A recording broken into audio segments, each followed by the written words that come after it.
Welcome to 18 Worldwide. This is Chandni Thakkar here. Today I am going to take a webinar on Jenkins. I am working as a technical trainer and I have taken so many trainings on Jenkins. So today we are going to take a webinar on Jenkins. In this particular session we are going to see a few topics. First, we are going to see the history of Jenkins from the Hudson to Jenkins, how it was converted. Then we are going to see two different fundamentals. The first is version control system and the second is continuous integration. These both are very important fundamentals in any project development life cycle. So if you understand this, it will be beneficial to understand Jenkins. Then we are going to see Jenkins. In Jenkins, we will have configuration of Jenkins, we will install Jenkins, then we are going to create a user in Jenkins, then in last we are going to build a simple job in Jenkins, and we are going to see how to create a job, how to see the output of a job, and last we will have time for your queries. So you can ask whatever questions you have in your mind. So enjoy the session. So let's start with history. In 2004, there was a developer named Kaushiki in Sun. He worked on a hobby project named Hudson. Around 2007, Hudson became very well known. The Sun also focused more on that project. In 2009, Oracle purchased Sun. Towards the end of 2010, tensions arose between the Hudson developer community and Oracle. Oracle wanted to move towards a more strictly controlled development process with a slower release schedule. But most of the core Hudson developers, led by Kaushiki, preferred to continue with open, flexible, fast-paced community-focused model. So due to all these problems, in January 2011, the Hudson developer community renamed the project to Jenkins, and development is still there. So it was just brief history. Now we are going to talk about two fundamentals, version control system and continuous integration. In project development lifecycle, these two fundamentals are very much important. Suppose you are a developer and you are told that you are supposed to create a program that can solve this equation. The equation is 3 plus 5, 2 plus 2, 2 into 4, and ultimate result is 12. So doing this manually is very easy, and doing program for this particular equation is also easy. But here this equation is just as a sample. However, it is not that much complicated real life problem or real life project definition. Suppose in your particular project there are two developers, developer A and developer B. They both are working on a same shared file. So developer A is going to perform 3 plus 5 minus 2 plus 2. And developer B is going to perform 2 into 4, and ultimate result should be added of developer A and developer B. Now as they are working on a shared file, suppose this one is my shared file between two developers. So A has evaluated 3 plus 5, that is 8, minus 2 plus 2, that is 4. So A is going to put the result in the shared file. Now B has also performed his equation. He has found that 2 into 4 is equals to 8. So he is also going to put his result in the same file. So ultimately the output of A is replaced. Previous output is replaced, that was the 4 was replaced with 8. So the final output here is 8. Now we have already seen that result of this particular equation is 12, but here the result is 8. So if you are going to use the version control system, Your output of one developer must not be replaced by the other developer, but it should be merged. That is the meaning of version control system. There are three types of version control system. We are just talking about one. So if you are not using the version control system, you are just simply using a shared file, your output will be a wrong one. So if you are using a version control system, what you are going to do, A's result will be there, B's result will be there, and they will be merged with a plus. And the version control system will remember that A has done the changes, it has put the result 4, B has done the changes, it has put the result 8, and the ultimate result was 12. So you can trace which developer has done which changes. That is the meaning of version control system. You are not only using the shared file, you are not replacing previous developer's output, but you are going to merge with existing program over there.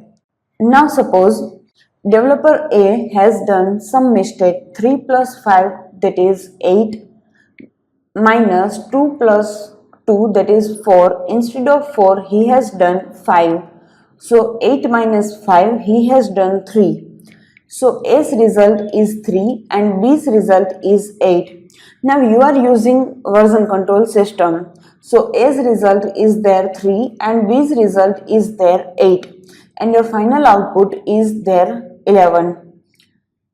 Now for this particular situation, finding out where is the error is easy because you can easily check out. Here we have only two output. But for the case, if you have so many developers, you have thousands of lines of code, then finding out the error will be little bit difficult. So the fundamental of continuous integration is that whenever a developer puts some data or some code inside the shared repository, then at the same time it should be tested, at the same time it should be verified. So if suppose A has done some mistake, he has put some wrong data into the shared directory, then the checking will be done at the same time instead of doing the checking at the end of project.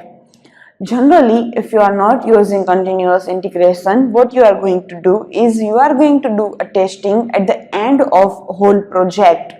But in continuous integration, whatever the things are being merged up, they are tested at the same time. So if there is an error, it can be identified at earlier stage of programming, not at the end of programming. Jenkins is one of the tools that allows you to do the continuous integration, and we are going to use Git and GitHub for version control system. Now there are so many benefits of continuous integration. The most advantage of continuous integration we can say is the developers can solve the problems quickly. They don't need to check the whole code again at the end of project. Whenever they are doing a merge, the code is tested at the same time. So if there is an error, it can be detected at earlier stage of development and it can be solved at earlier stage of software development.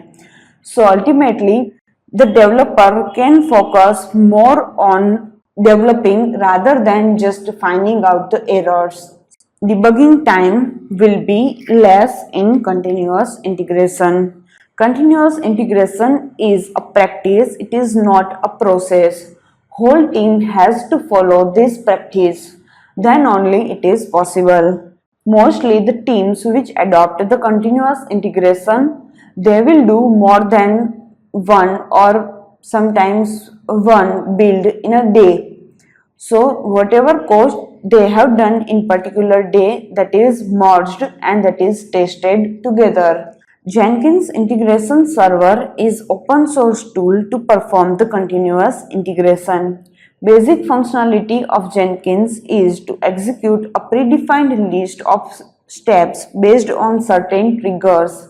So here is the system architecture. a developer commits the code. In this particular training, we are going to use Git and GitHub as version control system. So the developer puts his code to GitHub, you can say a shared directory, and that code is sent to Jenkins. Jenkins is going to create a job and it is going to test your code. If the test is failed, it is going to notify the developer that your build has been failed. So first check it, then go with another code. So this way the errors can be detected at earlier stage of development lifecycle. That is the main advantage of continuous integration and Jenkins. Now let's have understanding of few words related to Jenkins. We are going to use job and build and node in Jenkins. Now a job is a runnable task that are controlled or say monitored by Jenkins. A job or a project, they are same words and can be used in place of each other. Whatever task or whatever the test you want your Jenkins should execute, that is known as a job. There is a word build. Build means a result of one of the project. For example, you have run a test or you have created a job that is executed. So whatever the result is known as build. Either it can be success or it can be a failure. And there is another word that is node or slave. Node or slave are also used in place of each other. All the computers that are set up to build projects for a master, they are known as slaves. So this was the introduction of Jenkins. So after the introduction of Jenkins, let's start with the installation of Jenkins. Before running any build job, you need Jenkins installed on your system. So first you have to go to the site of Jenkins to download the setup. Here you can see there are two tabs. The first is release and the second is long-term support release. Now inside the release you will find out the latest version is 1.6.34 and there is another option for native packages. The latest version may be different from the stable version. You can choose whatever you want, but for me stable version is better rather than latest version. So I'm going to download from native packages. I have Windows on my system, so I'm going to download it. So just click on Windows. So you can see here your Jenkins is being downloaded. So you just have to wait till the download is complete. Now I have downloaded. Here you can see the zip file is there and I have extracted. So here is the Windows installer. So just double click. So my installation is being started. It is asking for the destination folder. So again you have to wait till the installation is complete. So my setup is now finished. By default, Jenkins is installed at the 8080 port. So I'm just writing localhost 8080 in my browser.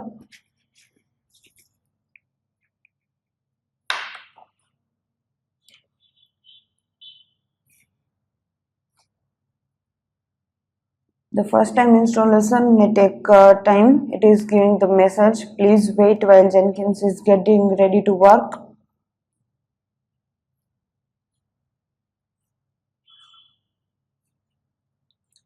So now your Jenkins is ready. Once it is ready, it will give you a welcome message. Welcome to Jenkins. Here is option to create a new build job. And here is also another option called a new item that is also used to create a new job. And here you can see the other options are there. People, build history, manage Jenkins and credentials. In manage Jenkins you will find out so many settings. to configure the user, to configure the plugins, to configure additional system and log and all that. So you will find out so many options available over here. By default, your Jenkins runs at 8080 port.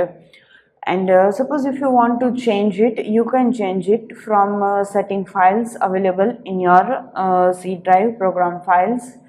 And you need to change the port number and you need to restart your system. So the port number will be changed. Otherwise, by default, it is going to use 8080. So once you have created a job, that will be listed over here, and from here you can see the build history of your Jenkins. Right now we don't have any build history, so it is blank.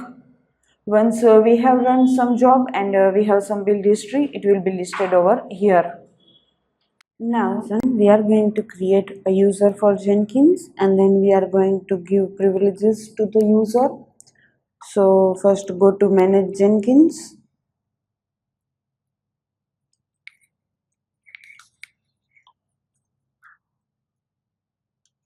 Now go to configure global security. First check this enable security, then scroll down. Here is option Jenkins on user database.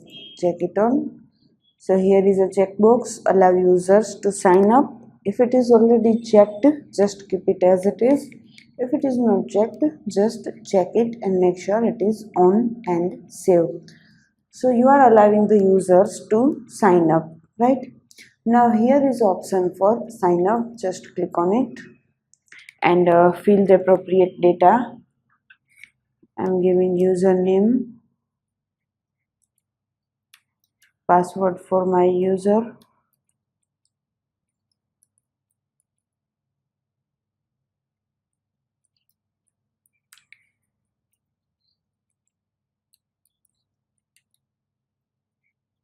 and mail ID. Now just click on sign up. So my user has been created. Now I'm going to give access to the user. Again manage Jenkins, configure global security. Now here is option matrix based security. Just check it on. Scroll down. So here you have to add the user. So I am adding my user. Add user.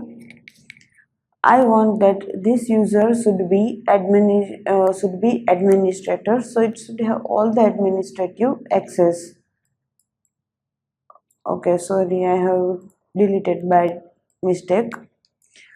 Here is option to check all the check boxes. So I mean that this user should have all the access and save. So my user has been created and that user has all the rights. So again if you want you can add another user as well and follow the same procedure. We are going to do some configuration in Jenkins. First I'm going to add the plugin for Git and GitHub. So go to manage Jenkins, then manage plugins.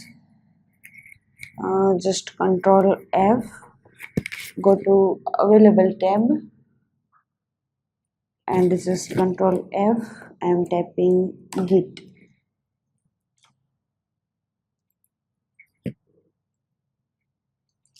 So GitHub authentication plugin. Then let's take a few of Git plugins that may be useful to us. I'm going to take this GitHub plugin.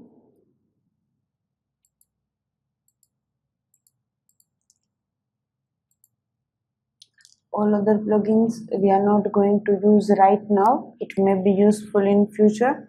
Whenever we require, we can install it. And I am taking this GitHub API plugin. Okay, now I am going to install this all plugins, and right now I don't want to restart, so just install without restart. So you have to wait till the Jenkins installs the plugins.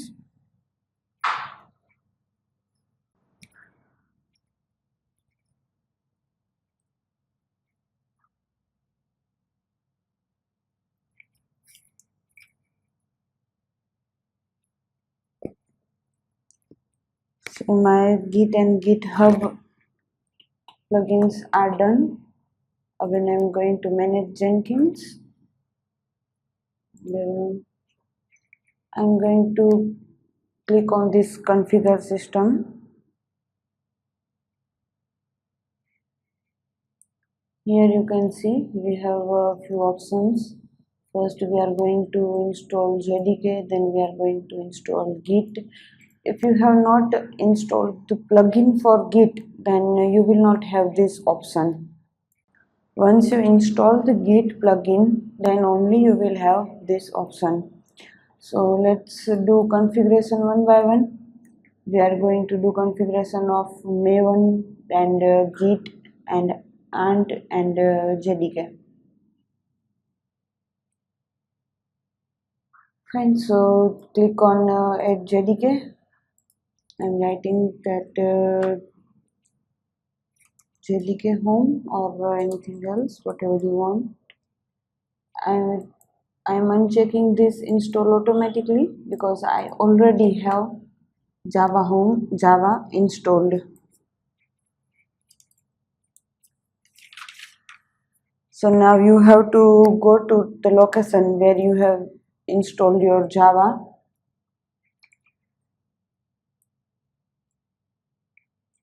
And this JDK. So we are going to take up to this folder. So it is our Java home location, and just paste over here. Now Git, we have to again go to C, program files, Git. Inside Git you have to give path up to git.exe. At the end of path you have to add this git.exe, so don't remove it, just paste and slash git.exe. You can click on apply, so your error message has gone because this has accepted the path, that it is the correct path. Now click on add ant, name I am giving ant, and I am keeping it install automatically and the latest version. I don't have ant installed. For Maven also I am going to do the same. Maven and install automatically. Now I think I've done. And one more thing, here you can add the username and email for your Git. So my username and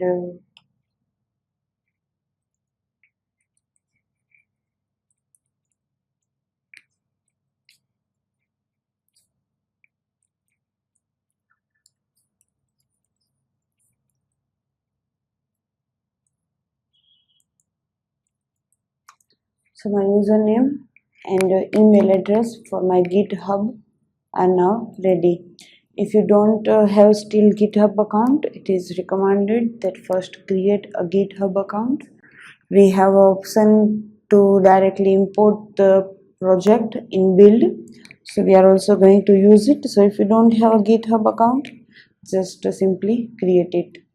Now in cell you have to put the path till Windows System 32 cmd.exe. So you have to give the path of cmd, save, and apply and save.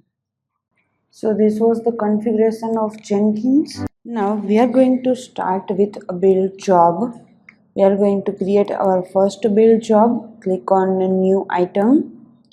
Here are few types: a freestyle project, a Maven project, external job, and multi-configuration project. So let's just create my first job. I'm giving name.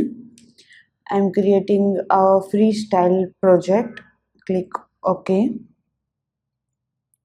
So here you can give some description if you want.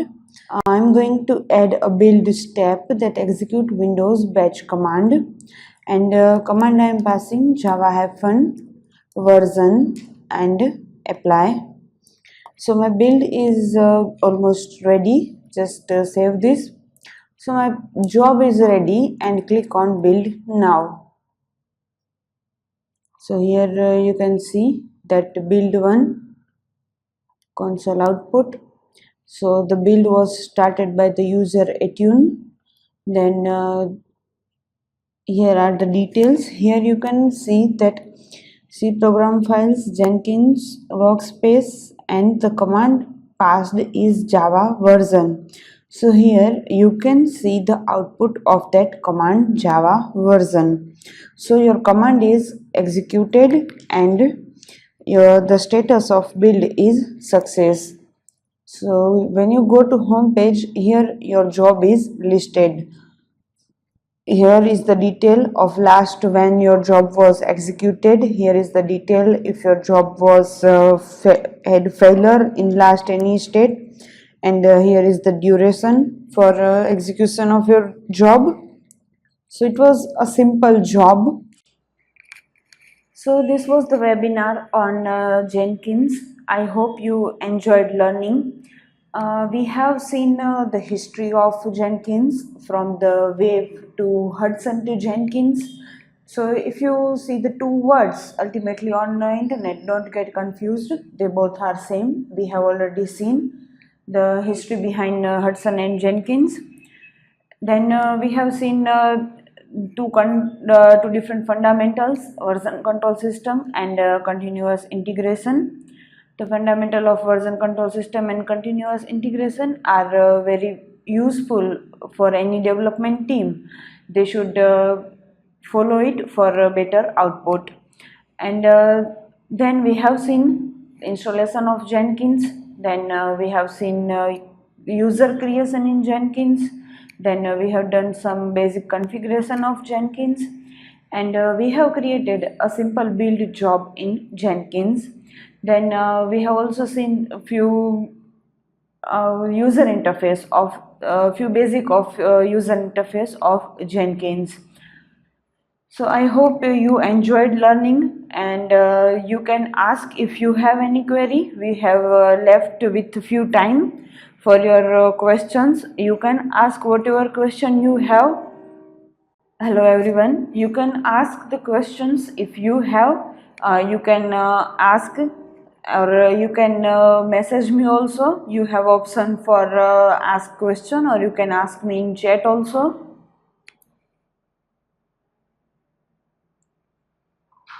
We have left some time for our questions, so you can ask if you have. Okay, so I think till now in this particular webinar is clear to all, and you don't have any questions. Then we should finish our webinar over here. On behalf of Attune family, I thank you all for joining the webinar, and I hope you enjoyed it. I hope you learned something, and you enjoyed Jenkins. All the very best for your future, and keep learning.